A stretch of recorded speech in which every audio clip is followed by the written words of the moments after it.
ত্রাণ মানুষের কাছে পৌঁছচ্ছে না, সরকারি কোনো রকমভাবে সাহায্য পাচ্ছে না, মানুষ ওখানে ক্ষোভে ফেটে পড়ছে, খেতে পাচ্ছে না, শুতে পাচ্ছে না, জল পাচ্ছে না, ওষুধ পাচ্ছে না। এ ব্যাপারে কী বলবেন? দেখুন, পশ্চিমবাংলায় যখনই বন্যা পরিস্থিতি আসে এই সরকার একটা লটারি পড়ে। এই লটারিটা সবসময় সরকার নিজের ভাগ বটোয়ারা করে না। এবার বন্যা আসার পরে সরকারের ভূমিকা কোনো বন্যাতেই থাকে না। সামাজিক সংস্থা বা বিরোধী দলের লোক যত ক্ষমতা থাকে তারা তাদেরকে হেল্প করে। সবথেকে বড় ব্যাপার যে মমতা ব্যানার্জি একটা মিথ্যা কথা বারবার বলেন কি ডিবিসি আমাদেরকে বলে না। সেই মমতা ব্যানার্জি ডিবিসি প্রত্যেক মুহূর্তে এক এক মিনিটে তার রিপ্রেজেন্টেটিভ বসে থাকে ডিবিসিতে, তারপরে কথা বলে জল ছাড়াও। কিন্তু উনি রাজনীতিক সবসময় করার ইচ্ছা থাকে। আজকে ববি হাকিম মতন লোক বলছে কি যখন বন্যা আসে না তখন জল ছাড়ে না কেন। উনি একটা মূর্খ লোক। একটা বাঁধ যখন তৈরি হয়, যখন গেটের উপরে জল যায় তখন গেটটা খোলা হয়। যখন বর্ষা হবে না তো জলটা তো গেটের নিচে থাকবে, তো জলটা খুলবে কী করে? আজকে মমতা ব্যানার্জিকে এমন পয়সা বেটে বেটে বেটে বেটে অত বেটে দিয়েছেন ভোটের জন্যে বা নিজের দলের লোকের কাছে কি আজকে পশ্চিমবাংলা ত্রাণ দেওয়ার জন্য পয়সা নেই।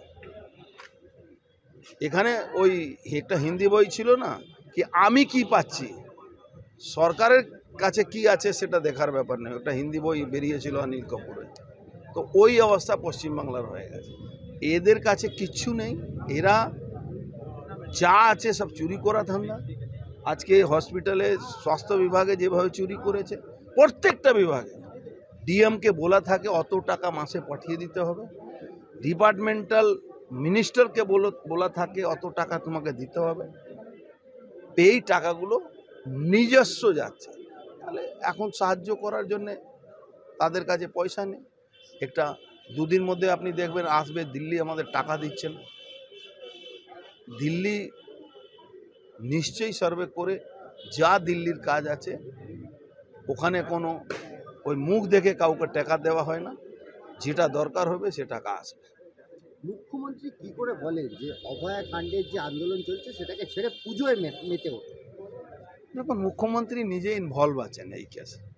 একটা মুখ্যমন্ত্রী স্বাস্থ্যমন্ত্রী বটে, উনি 30 বার সেদিন উনি সিপির সঙ্গে কথা বলেছে। কথা আসামি ধরার জন্য বলেননি, কথা বলেছেন এই কেসটাকে কিভাবে লুটপাট করতে হবে, কিভাবে তথ্যগুলোকে শেষ করতে হবে, কিভাবে কেসটাকে ধামাচাপা দিতে হবে। সেই জন্যে উনি এই কথাটা বলছেন। প্রতিবাদীদের লেখাগুলো মুছে দেওয়া হচ্ছে, কি বলবেন এটা? যে প্রতিবাদ করছে রাস্তার মধ্যে কর্পোরেশন কলকাতা মিউনিসিপ্যালিটি মুছে দিচ্ছে। উনি ভাবেন আমার কাছে পুলিশ আছে, আমার কাছে গুন্ডা আছে, আমি যা করব বাংলা মানুষ মেনে নেবে।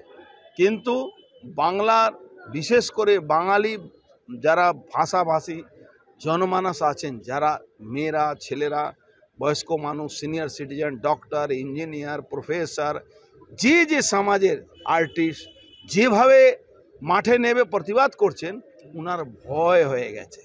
এই প্রতিবাদ শব্দটাকে মুছে দেওয়ার চেষ্টা করছে, কিন্তু প্রতিবাদ শব্দটা এই বুকের মধ্যে আছে, এই প্রতিবাদ শব্দটাকে মেটাতে পারবেন না।